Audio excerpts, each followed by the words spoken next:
What is up? Welcome to the Body Mind Empowerment live stream. I'm your host Simland, and in today's episode, I wanted to talk about the biggest mistakes I made during my keto journey after having done the ketogenic diet for over 4 years. Yeah, at the moment, I've been doing basically I've been doing consistently keto for, let's say, about 4.5 years almost, and I've experimented a lot with it. I've done different types of keto diets. I haven't done like a strict therapeutic keto diet. I've done the cyclical, I've done the targeted, I've done the bodybuilding keto diet, I've done, all kinds of different experiments with it, and I must say that I've learned a whole lot about my physiology, about my own body, my own metabolism, and especially about ketosis as well. So, and I've coached a ton of clients as well. So I can definitely say that I know, at least I know I'm not an expert in the sense, but I can still say that I have gained some knowledge about ketosis and this nutrition in general. So I'm going to share with you some of the most biggest mistakes I made, so you can avoid them, so you don't have to go through the same failures yourself, and you can gain the benefits much faster. So if you can share this live stream and click the like as well, then more people can gain some similar insights. And also, like, if you're watching this from a replay, then you can speed up the replay and you don't have to worry about this kind of interruptions. So I'm gonna start off with one of the biggest mistakes that I made during my first weeks of keto adaptation was that, as you're doing ketosis, then or if you're coming off from a different type of diet that is not in like a keto diet, then the general consensus or the general recommendation is that you need to eat low fat, you need to restrict your sodium, you have to make sure that you don't consume too much processed meats and other types of inflammatory foods, which are true to a certain extent. But at the same time, if you're going on a keto diet, then you have to make sure that you have to compensate your body's ability to utilize different energy sources, and one of the most important thing for that is to make sure that you get enough electrolytes. And that's the biggest problem, or the biggest reason why people experience the keto flu as well.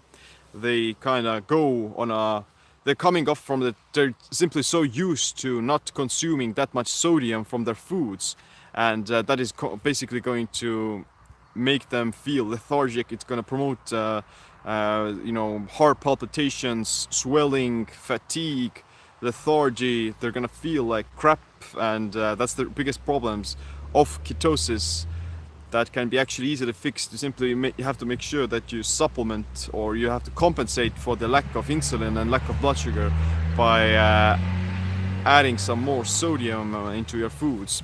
And in general, when the daily recommendations for sodium on the standard American diet is something along the lines of 1300 to 2500 milligrams, then on keto you can safely consume up to 4000 and 5000 milligrams a day and be very healthy. It's actually, your body actually needs sodium. It's an essential mineral, and especially on a low carb diet, you need it more. Your chronic, or the association with high blood pressure and sodium is simply a matter of miscontext as well. Like, some studies have done it in a sense that it's more linked to higher levels of insulin and higher levels of blood glucose. So on keto, you're basically lowering your insulin levels, and that's going to make you hold onto less water, and that's going to lower your blood pressure as well, in a sense. So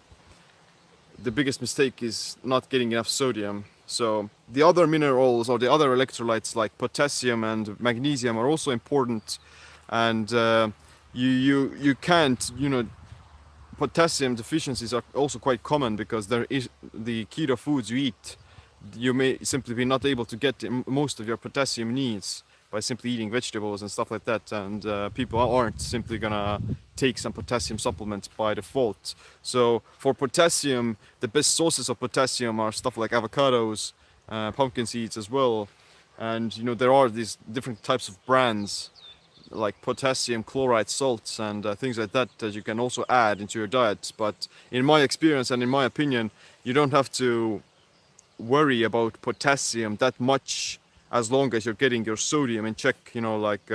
You're gonna lose potassium only if you lose sodium, and you don't you're if you're excreting a lot of your electrolytes by frequent urination or simply not getting enough from their foods, then you're gonna also lose potassium. So you have to make sure that the sodium is in check first.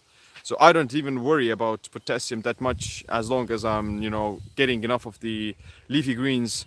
As long as I'm getting like some avocados, I'm adding some more salt into my foods.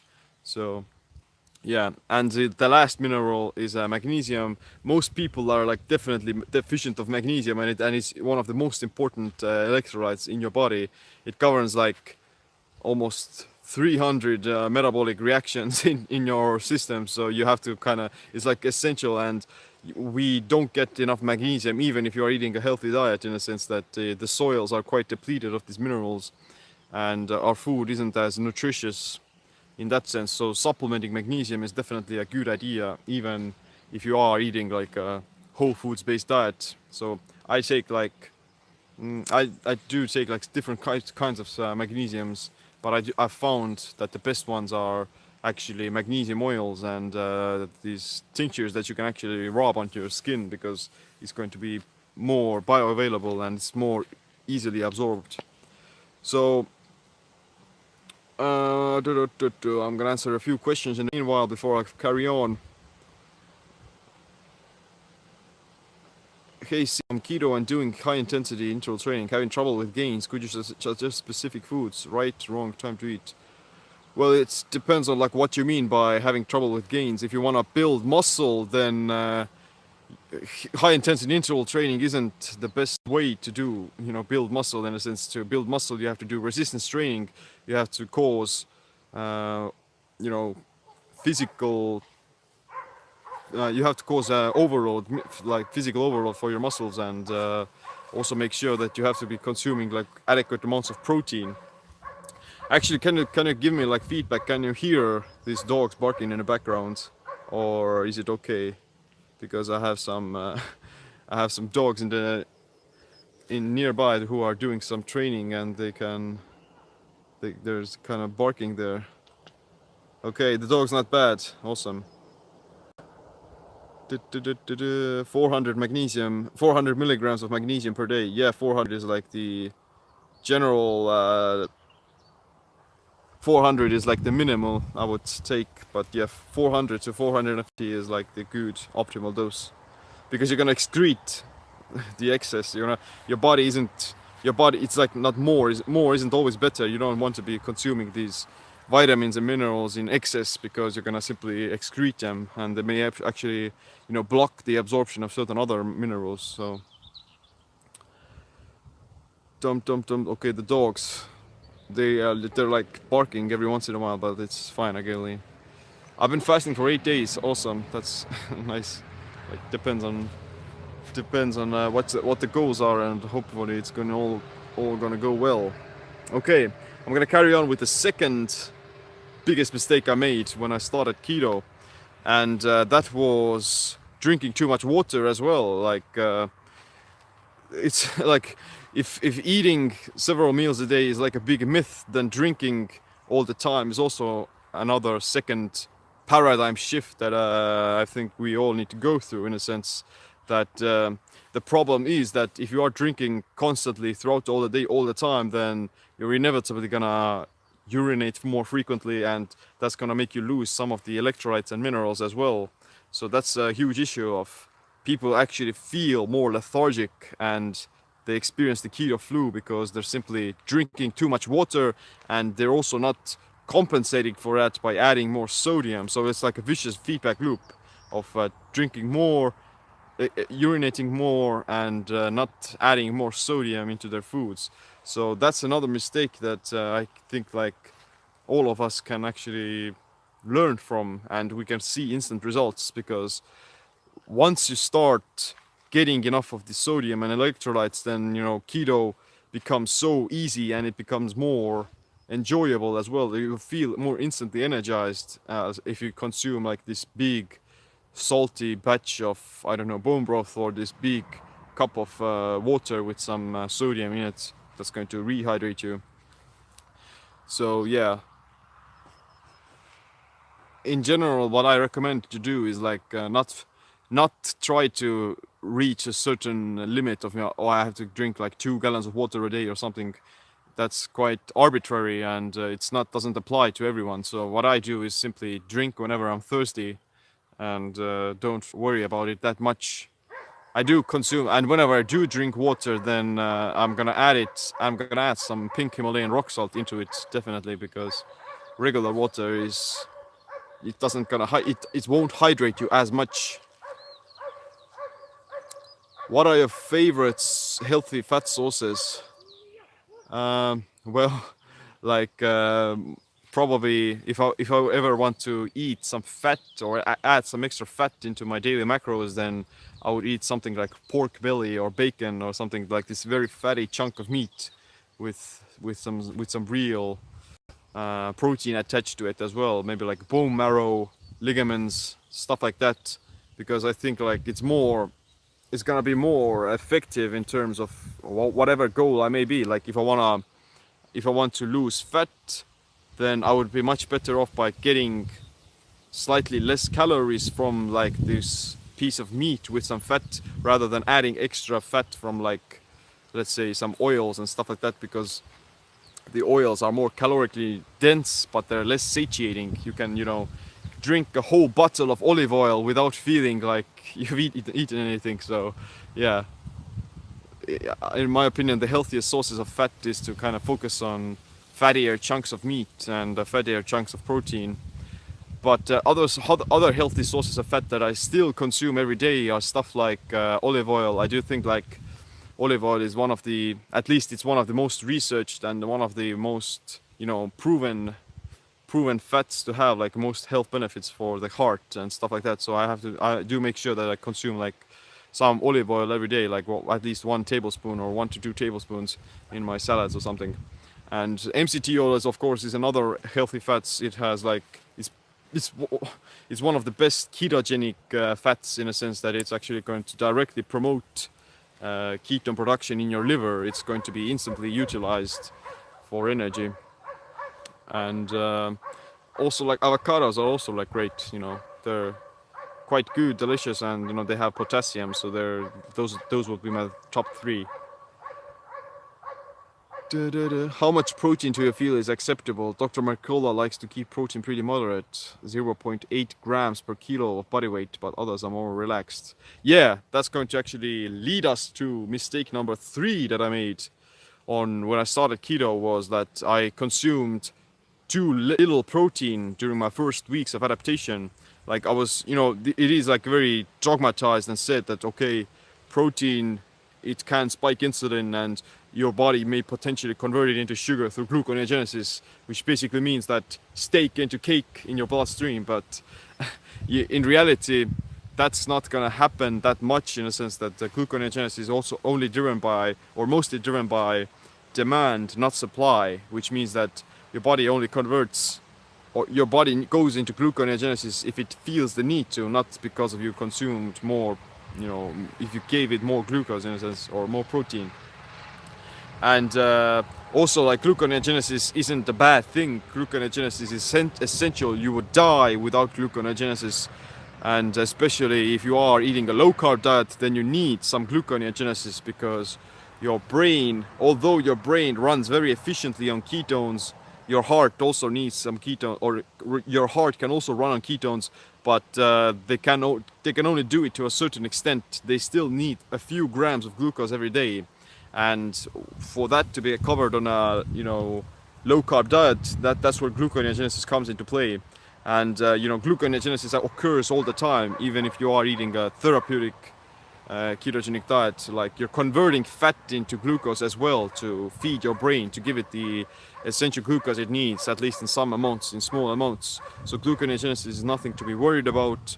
And at the same time, if you do consume slightly bit more protein, then it's essentially not going to be converted into glucose either, because and what I did when I started was that I was consuming maybe like, I was restricting my protein slightly.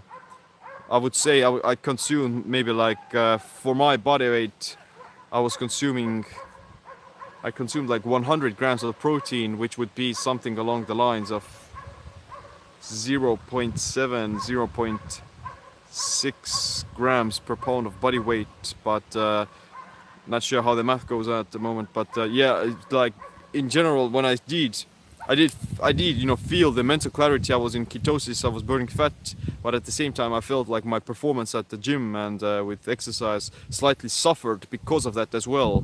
And whenever I increased my protein slightly by 20 to 30 grams, then I definitely noticed an immediate boost in my ability to do like more resistance training, and I saw like more better body recomposition as well. I started to build more muscle and burn more fat, in a sense that protein allowed me to use it as a performance enhancing tool almost. So that's a big mistake. Like most people who are afraid of eating too much protein may be actually deficient of it. And the thing is that you don't have to be worrying about maintaining strict nutritional ketosis all the time, even though you may be consuming, let's say, 20 to 30 grams of extra protein, which is going to, some of it may be converted into glucose indeed, and some of it may lower your ketone bodies. It doesn't necessarily mean that you're going to get kicked out of ketosis completely, or that you're going to lose keto adaptation. Your body doesn't really want to go through these drastic shifts in energy consumption or energy utilization, and it's not like a big deal in a sense. Like you'll be probably back in ketosis within a few hours.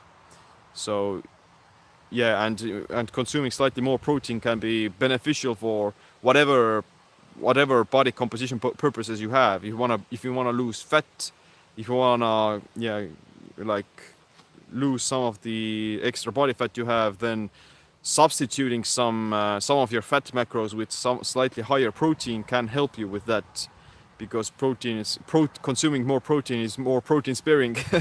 Is like a paradox, or is common sense almost. And yeah, definitely it can be very useful. And if you want to build muscle, then also consuming slightly more protein is very useful, because it's directly gonna promote protein synthesis more and amino acids in the bloodstream as well. So it's good for both purposes.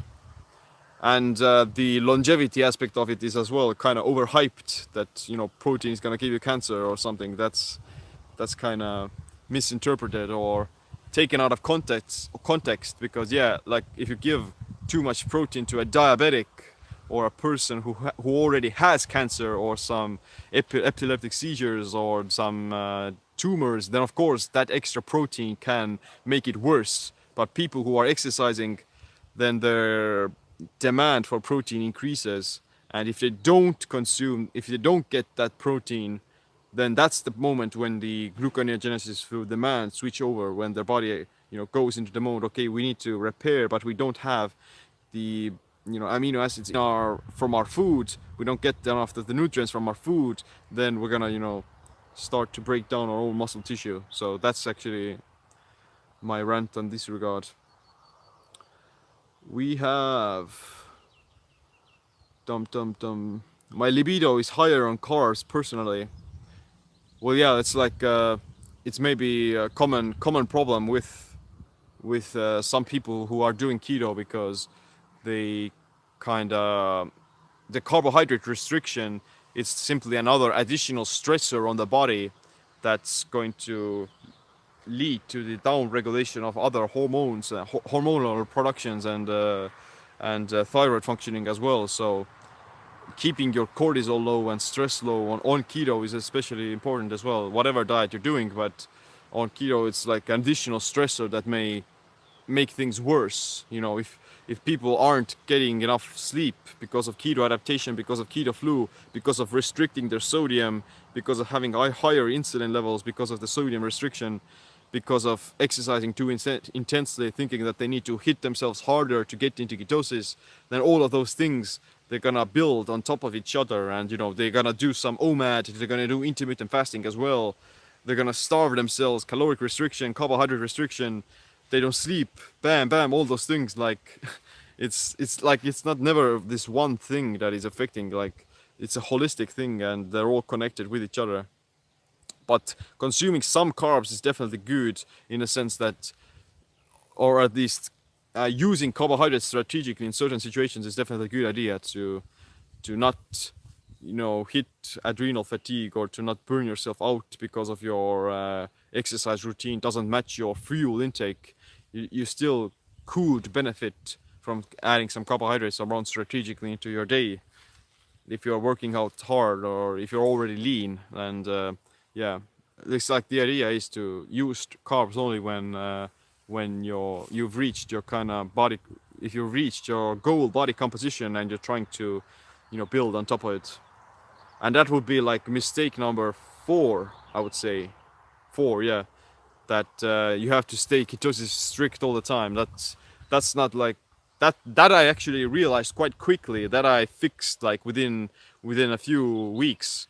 And I did, the first time I did keto, I was like doing like a strict version for, let's say, 2 months, 2 to 3 months, and then I switched over to the cyclical carbohydrate, cyclical ketogenic diets, where I was consuming like keto throughout the week, and then I had like a refeed day with some carbohydrates. That was okay, but it wasn't ideal in a sense. It was, I was exercising hard. I was seeing some improvements in especially like in conditioning, but I wasn't able to progress significantly faster either. It was simply a way of switching in between the fuel sources all the time, and I'm being almost in this peripheral zone of keto adaptation. But yeah, the targeted keto diet is definitely something that I find much more sustainable and much more effective for both building muscle, boosting athletic performance, boosting fat loss as well, and recomposition as well. So if you are interested in using carbohydrates, then target keto is probably better than cyclical keto. We got, okay, thanks. We have a super chat from Avant-Garde for 99 euro cents. Thanks. I didn't even know like this is how this works. How are we gonna get 4700 milligrams of potassium per day, but the majority of foods aren't potassium dense? Any tips on getting more in a diet between fasts? Yeah, like I mentioned earlier, potassium, you don't, it may be that you don't need that much potassium if you're not, I don't know, sweating a lot. If you're not exercising, then you probably don't need that much potassium, as long as you retain potassium inside your body already. And you have for that you have to make sure that you're getting like sodium in. So I would get like 3,000 to 5,000 milligrams of sodium a day, and then only worry about potassium, and eat some avocados, dark leafy greens, and you can also consider taking like the potassium chloride salts, which are substituting. Say something on your mother language. No, minu nimi on Siim ja me teeme siin live stream'i minu kodus Saaremaal kuuse all, ja see on suurepärane võimalus ju kasutada ära tehnoloogia imesid ja minna laivi kohe siin telefoniga, ilma et ma peaks olema siis kuskil ruumis kinni igasuguste kaamerate all, ja see on nagu väga lahe. Nii et jah, ma olen väga tänulik, et jälgite siin minu videot, ja kindlasti, kui te olete Eestis, siis see on salakeel praegu eestlastele, et kui te olete Eestis, siis ma korraldan biohacking bootcampi, ja te saate minu rohkem infot selle kohta leida descriptionist. Ja see on Tallinnas juulis, nii et okei. Back to English.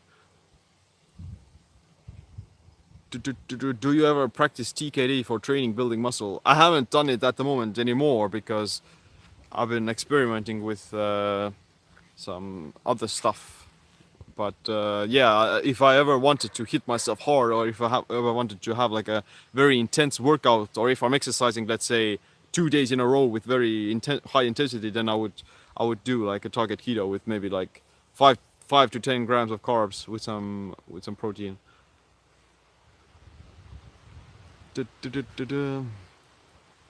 What are your thoughts on fat bombs?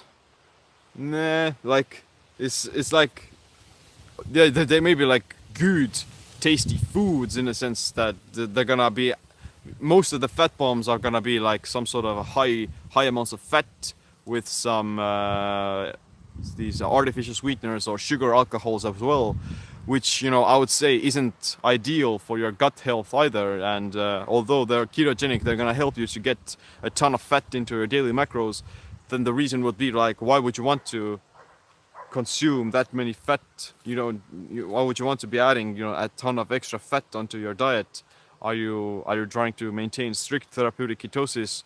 Or if you are doing like keto for fat loss, then it's not a good idea to be adding these very tempting and very tasty foods into your diet that may potentially lead you to overconsume them, that may potentially make you binge, that may potentially make you consume too many calories as well. So like, fat bombs are okay in a sense of using them as maybe like special treats on like doing like keto friendly healthy desserts, some using some these almond flours to cook some keto pancakes on some birthdays, or cooking some cake or something like that. But as a daily everyday thing, I don't think they're very effective. And like, they're gonna take a lot of time to cook as well. Like, basically I'm much better off by eating steak and eggs, eating some good meat and things like that. I would much rather waste my macros on that.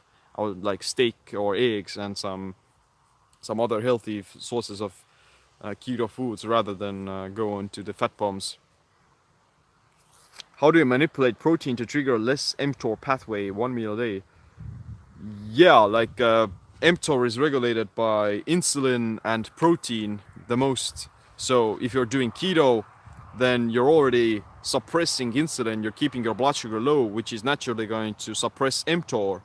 And the second thing, it would be to eat less protein as well. But eating less protein is going to inhibit, or is going to let's say, it's not going to help with building muscle, or it's not going to help with boosting your performance either. So like, yeah, it's a matter of balancing that. And you don't want to be in this anabolic mode. Definitely you don't want to be anabolic all the time. You don't want to have elevated levels of mTOR 24/7, which is kind of characteristic to the standard way of eating 3 meals a day, breakfast, lunch and dinner, and all of them are high carb, and these different kinds of proteins as well. So it's going to be leading to a constantly elevated level of mTOR, which is definitely probably not a good thing. So that's why intermittent fasting is definitely one of the best ways of fixing that, and making sure that you're not going to overdo it. So fasting for at least 18 to 20 hours every day is going to basically keep yourself in this mTOR sensitive state. That's, I'm gonna call it that, mTOR sensitive. You're gonna have suppressed levels of mTOR, which is going to promote longevity, which is going to lead to a better health. And at the same time, whenever you do eat, then you can kind of you can use that short time frame to elevate mTOR and to boost that, and use it as to build muscle, or to recover from physical exercise, and get stronger as well. Because it's another misconception that mTOR is bad, and mTOR is gonna give you cancer like with protein. No, mTOR is also like essential. You need mTOR to live. You would die without mTOR. So you don't want to suppress mTOR to the point of you becoming catabolic and starving yourself, which may happen if you are doing like a very strict keto diet, or if you're eating like, if you're fasting for too long as well. So like, you want to balance it between with fasting. So fasting is definitely one of the best ways to manipulate mTOR for whatever goal you may be.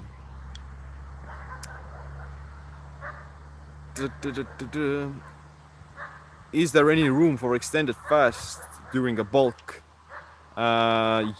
Yeah, in my opinion, these extended fasts and doing intermittent fasting in general is actually going to promote muscle growth, and they're gonna allow you to build muscle much better. First of all, because the hormonal profile is going to be much better for you overall. Like fasting can indirectly promote testosterone as well.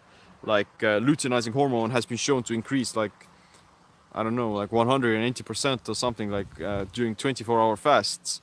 And that's luteinizing hormone is a precursor to testosterone. So like if you are going through these extended periods of fasting, then you're kind of making your endocrine system more readily available to become more anabolic whenever you do eat. You're kind of making yourself more insulin sensitive. You're keeping your mTOR low, which is inevitably going to have like a rebound effect when you start eating. So you're going to be more mTOR and insulin sensitive, and the protein you eat, the carbohydrates you eat after exercise, it's going to have like a much more, it's going to be more effective, and your body's going to, you know, be able to use those nutrients much more faster as well. So in my opinion, definitely extended fast can be used for bulking as well. And what's funny is that after coming out from an extended fast, then you may actually become more more anabolic, in a sense. You become more able to absorb the nutrients from your food as well, because the fasting, let's say a 3-day fast, is going to reset your immune system. It's going to balance out your gut microbiome as well, and that's gonna allow you to absorb nutrients from your food much better. And that's what I've also found during my long extended fasts, is that whenever I do come out of a 5-day fast, then the day afterwards I've consumed some foods, and the day afterwards my performance is, you know, sky high. Like it's gonna be that much elevated, and I feel much more energized and I feel more fresh. So that is something to try out. Bum, bum, bum, bum. Is keto bad with people with thyroid issues? Not necessarily. Like it's a matter of, yeah, like I mentioned earlier, like all these other compounding effects of too much stress, not getting enough sleep, doing too much fasting, too much high intensity exercise, and stuff like that. But also, like if you're having thyroid issues, then it's a good idea to limit some of the inflammatory foods, potentially inflammatory foods that are even keto friendly, like, you know, nightshade, tomatoes, beans, and even like dark leafy green vegetables can also have like a negative effect on the thyroid because of the goitrogens and things like that. So you don't want to be consuming. You can limit, you can lower the amount of goitrogens in broccoli and cabbage by cooking them or steaming them. But if you consume them raw, then they're gonna have like a huge negative effect on the thyroid. So that's something to try out.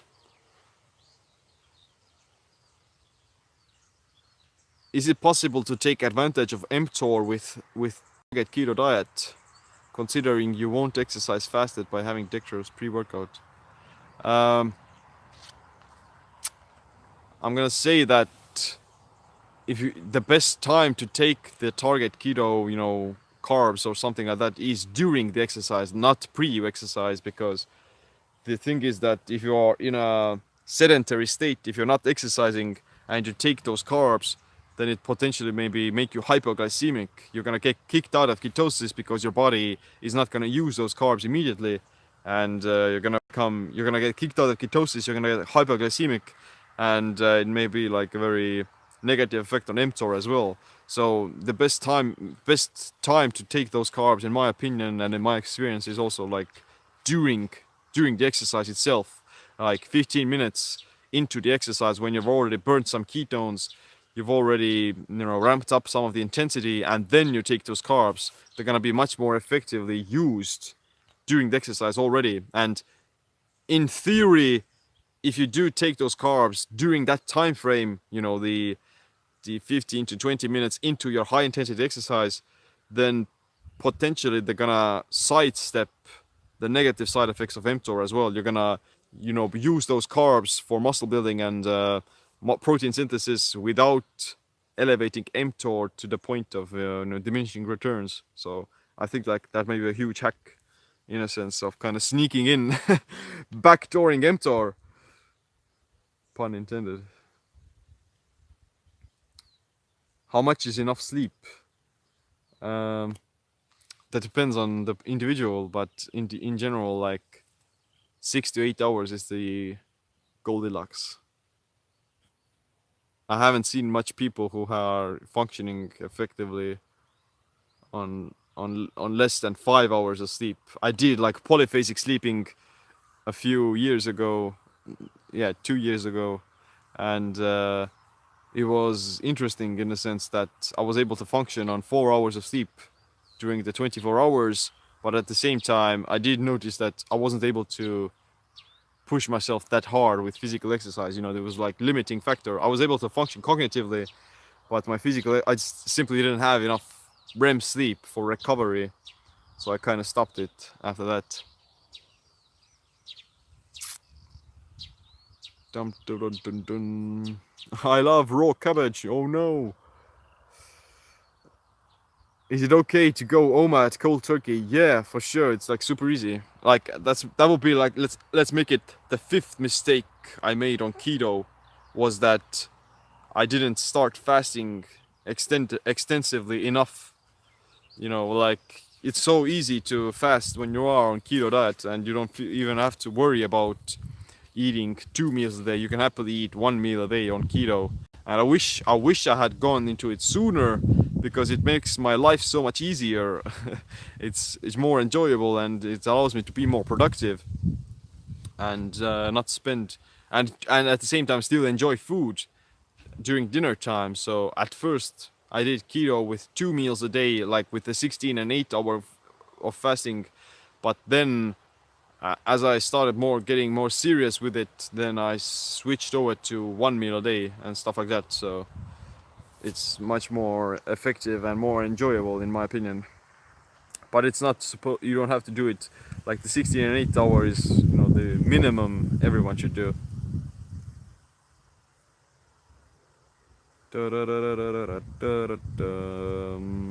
Let's see some questions. I should sleep faster. Yeah, like that's what we all would want, right?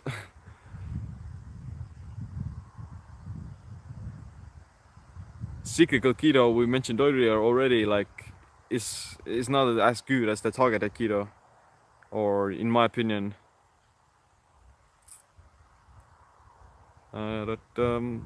Fasting slowing down metabolism. Well, fasting slowing down. It is true that if you fast for too long, if you fast too frequently, then it's going to slow down your metabolic rate and thyroid functioning. But the problem is that it's not necessarily always a bad thing. And it doesn't mean metabolic damage. It's simply your body becoming more efficient with the fuel it uses, and it doesn't need that many calories to function, which is a good thing if you were to be in the wilds, if you were to be having to be, you know, in the forest with no food, then that's a good thing. Your body, you don't want to have like a fast metabolism in the jungle. And at the same time, you have to kind of know how to balance it correctly to prevent that from happening. You simply have to make sure that you don't eat, or if you have to make sure that you don't do intermittent fasting at a caloric restriction with some severe caloric restriction, because that is indeed going to slow down your metabolic rate, because you're doing fasting and you're not getting enough food from your, you know, feeding schedule either. So you have to make sure that you follow up your fasting periods with consuming adequate amounts of nutrients, you know, getting enough of the electrolytes, minerals, electrolytes, and then, you know, actually maybe consuming slightly more calories at some days as well to kind of keep your metabolic rate elevated. And yeah, in general, it shouldn't be that big of an issue, because if you were to go back into eating, let's say one day for 3 meals a day or something like that, then your body is going to readapt quite quickly, and that's going to, you know, boost your metabolism through the roof. Again.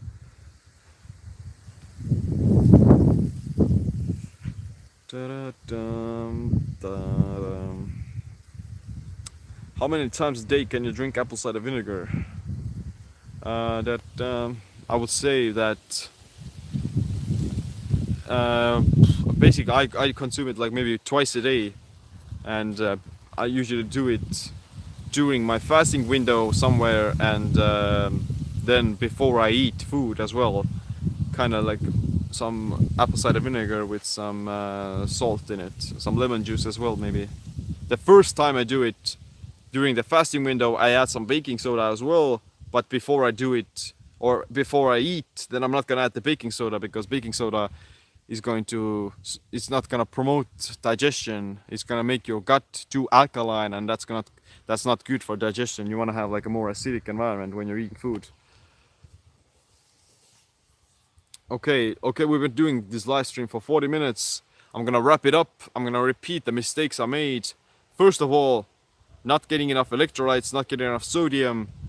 Second of all, drinking too much water. I believe that was because drinking or overhydrating yourself is going to excrete more sodium. And third of all, I believe if it was eating too less protein. If I added more protein, then I started to feel much better. Fourth was thinking that I need to be in strict ketosis all the time. And fifth, I kind of forgot, so you can watch the replay. But yeah, that's it for this live stream. Make sure you click the like, subscribe, notification bell as well. Thanks for watching. Stay keto adapted, stay empowered.